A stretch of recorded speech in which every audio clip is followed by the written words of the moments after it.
2017-18 9.5 ಇತ್ತು. ಆಮೇಲೆ 18-19ರಿಂದ 21-22 10% ರಿಕವರಿ ಇತ್ತು. 10% ರಿಕವರಿ 9.5 17-18 ಆಮೇಲೆ 18-19ರಿಂದ 21-22 10% ಇತ್ತು ರಿಕವರಿ. ಆಮೇಲೆ 22-23ರಿಂದ 10.5ಕ್ಕೆ ಏರಿಕೆ ಆಯಿತು. ಇದನ್ನು ಕೂಡ ಅವರೇ ಮಾಡೋದು, ಕೇಂದ್ರ ಸರ್ಕಾರನೇ ಮಾಡೋದು.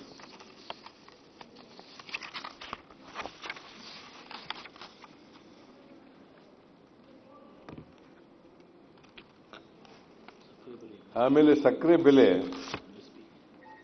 2019ರಲ್ಲಿ 31 ರೂಪಾಯಿ ಇತ್ತು. ಅವರೇ ನಿಗದಿ ಮಾಡಿದ್ದು 31 ರೂಪಾಯಿ. MSP ರೇಟ್ ಪ್ರಕಾರ ಅವರೇ ಮಾಡಿದ್ದು 31 ರೂಪಾಯಿ. ಅವತ್ತಿನಿಂದ ಇವತ್ತಿನವರೆಗೆ ಬದಲಾವಣೆ ಮಾಡಿಲ್ಲ. 2019ರಿಂದ ಇವತ್ತಿನವರೆಗೆ MSPಯನ್ನು ಬದಲಾವಣೆ ಮಾಡೋಕ್ಕೆ 31 ರೂಪಾಯಿ ಏನು ಸಕ್ಕರೆ 1 kgಗೆ ಮಾಡಿದ್ರು ಅದೇ ಇದೆ ಇವತ್ತು.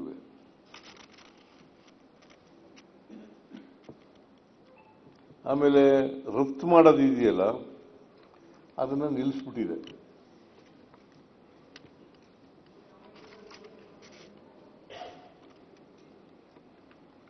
ಇಡೀ ದೇಶಕ್ಕೆ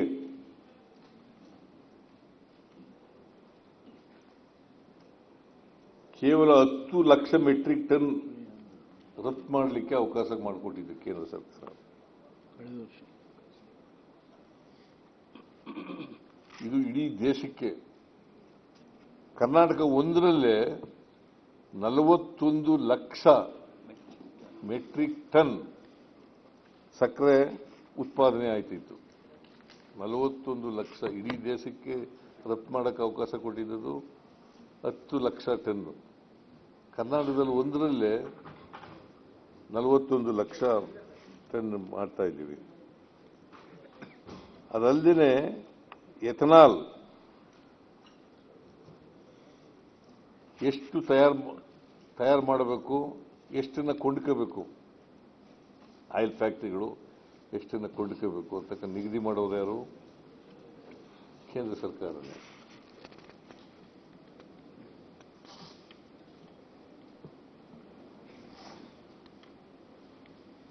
ಕರ್ನಾಟಕದಲ್ಲಿ 270 ಕೋಟಿ ಲೀಟರ್ ಎಥನಾಲ್ ಅನ್ನು ಉತ್ಪಾದನೆ ಮಾಡ್ತೀವಿ. 270 ಲೀಟರ್ ಎಥನಾಲ್ ಅನ್ನು ಉತ್ಪಾದನೆ ಮಾಡ್ತೀವಿ. 270 ಕೋಟಿ ಲೀಟರ್, 270 ಕೋಟಿ ಲೀಟರ್, 270 crore ಲೀಟರ್.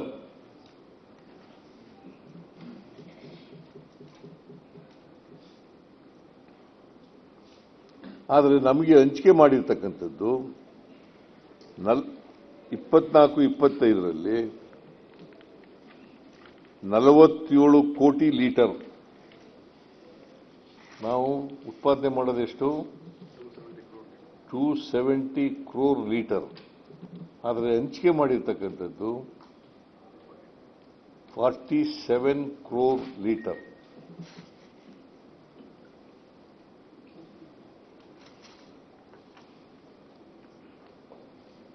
ಇದು ಕೇಂದ್ರ ಸರ್ಕಾರ ನಮ್ಮ ರಾಜ್ಯದ ರೈತರ ಜೊತೆಯಲ್ಲಿ ಆಡ್ತಾ ಇರತಕ್ಕಂಥ ಚೆಲ್ಲಾಟ. ಇದು ಒಂದು ಸ್ಪಷ್ಟ ನಿದರ್ಶನ. ಇದು ನಾವು 270 ಕೋಟಿ ಲೀಟರ್ ಉತ್ಪಾದನೆ ಮಾಡಿದ್ರೆ ನಮಗೆ ಹಂಚಿಕೆ ಮಾಡಿರ್ತಕ್ಕಂಥದ್ದು 41 ಕೋಟಿ ಲೀಟರ್.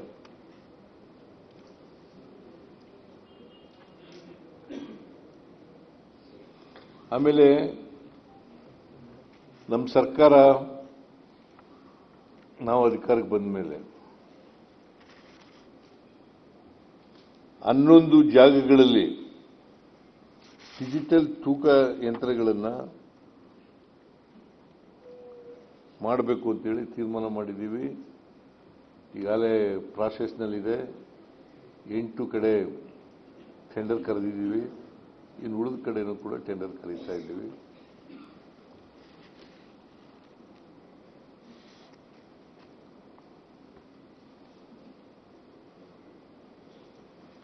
ಆಮೇಲೆ ಒಂದು ಸಮಿತಿ ಮಾಡಿದ್ದೀವಿ. ತೂಕ, ಇಳುವರಿ, ಕಟಾವು ಮತ್ತು ಬಿಲ್ ಪಾವತಿಗಳಿಗೆ ಸಂಬಂಧಪಟ್ಟಂತೆ ಪರಿಶೀಲನೆಗೆ ಸಮಿತಿಗಳನ್ನು ರಚನೆ ಮಾಡಿದ್ದೀವಿ.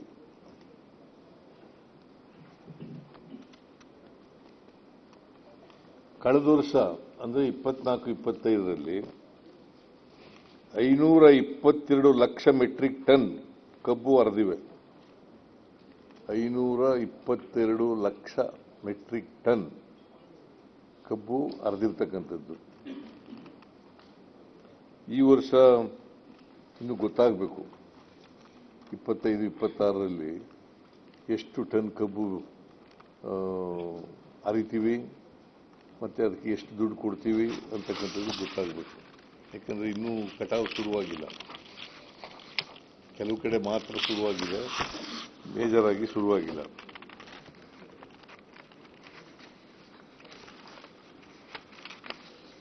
ರೈತರ ಮುಗ್ಧತೆಯನ್ನು ಬಳಸಿಕೊಂಡು ರೈತರಿಗೆ ತಪ್ಪು ಮಾಹಿತಿಯನ್ನು ನೀಡಿ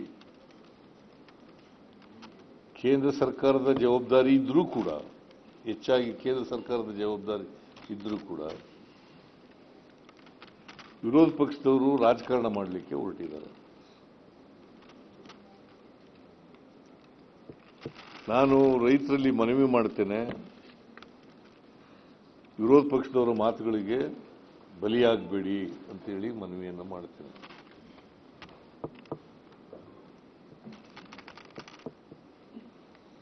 ನಾಳೆ 11 ಗಂಟೆಗೆ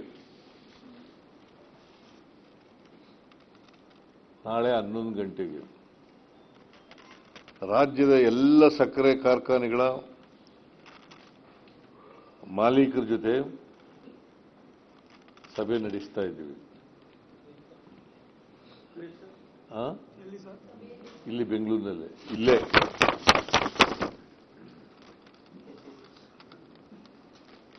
ರಾಜ್ಯದ ಸಕ್ಕರೆ ಕಾರ್ಖಾನೆಗಳ ಮಾಲೀಕರುಗಳ ಜೊತೆ ಸಭೆ ನಡೆಸ್ತೀವಿ. ಅಲ್ಲಿ ಕೂಡ ರೈತರ ಪ್ರತಿಭಟನೆ ಬಗ್ಗೆ ಮತ್ತು FRP ಏನು ಅದಕ್ಕಿಂತ ಹೆಚ್ಚು ಕೊಡಬೇಕು ಅಂತ ಏನು ಕೇಳ್ತಾ ಇದ್ದಾರೆ ಅದ್ರ ಬಗ್ಗೆನೂ ಕೂಡ ಚರ್ಚೆ ಮಾಡ್ತೀವಿ.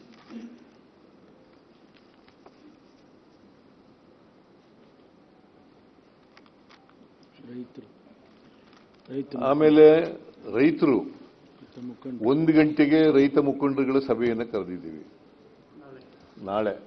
ನಾಳೆನೇ 11ರಿಂದ ನಾಳೆ 12ರಿಂದ 1 ಗಂಟೆವರೆಗೆ ಸಕ್ಕರೆ ಮಾಲೀಕರು, ಸಕ್ಕರೆ ಕಾರ್ಖಾನೆಗಳ ಮಾಲೀಕರು, 1 ಗಂಟೆಯಿಂದ ರೈತ ಮುಖಂಡರುಗಳು ಹಾವೇರಿ, ಬೆಳಗಾವಿ, ಬಾಗಲಕೋಟೆ, ಬಿಜಾಪುರ. ಸದ್ಯ ಕಬ್ಬು ಬೆಳೆಗಾರರ ಹೋರಾಟವನ್ನು ಗಂಭೀರವಾಗಿ ಪರಿಗಣಿಸಿರುವ ರಾಜ್ಯ ಸರ್ಕಾರ ನಾಳೆ 11 ಗಂಟೆಗೆ ಸಕ್ಕರೆ ಕಾರ್ಖಾನೆಗಳ ಮಾಲೀಕರ ಜೊತೆಗೆ ಸಭೆ ನಿಗದಿಪಡಿಸಲಾಗಿದೆ ಮತ್ತು 1 ಗಂಟೆಗೆ ರೈತ ಮುಖಂಡರ ಜೊತೆಗೂ ಕೂಡ ಸಭೆಯನ್ನು ಕರೆದಿದ್ದಾರೆ ಸಿಎಂ ಸಿದ್ದರಾಮಯ್ಯನವರು. ನಾಳಿನ ಈ ಎರಡೂ ಸಭೆಗಳ ನಂತರದಲ್ಲಿ ರೈತರಿಗೆ ತೃಪ್ತಿದಾಯಕವಾದಂತಹ ಒಂದು ತೀರ್ಮಾನ ಘೋಷಣೆ ಸಾಧ್ಯತೆ ಇದೆ. ಇವತ್ತಿನ ಕ್ಯಾಬಿನೆಟ್ನಲ್ಲಿ ಅವರು ಬಹುತೇಕ ಇದರ ಜವಾಬ್ದಾರಿ ಯಾರದ್ದು ಅನ್ನೋದರ ಬಗ್ಗೆ ಮಾತನಾಡ್ತಾ ನಾಳಿನ ಸಭೆಯ ಕುರಿತಾಗಿಯೂ ಕೂಡ ಮಾಹಿತಿ ಹಂಚಿಕೊಂಡಿದ್ದಾರೆ. ಕ್ಯಾಬಿನೆಟ್ನ ಬಳಿಕ ಸಿಎಂ ಸಿದ್ದರಾಮಯ್ಯನವರು ನಾಳೆ ಬೆಳಗ್ಗೆ 11 ಗಂಟೆಗೆ ಸಕ್ಕರೆ ಕಾರ್ಖಾನೆಯ ಮಾಲೀಕರ ಜೊತೆಗೆ ಸಭೆ, ಮಧ್ಯಾಹ್ನ 1 ಗಂಟೆಗೆ ರೈತ ಮುಖಂಡರೊಂದಿಗೆ ಸಭೆ ನಡೆಸೋ ಬಗ್ಗೆ ತಿಳಿಸಿದ್ದಾರೆ.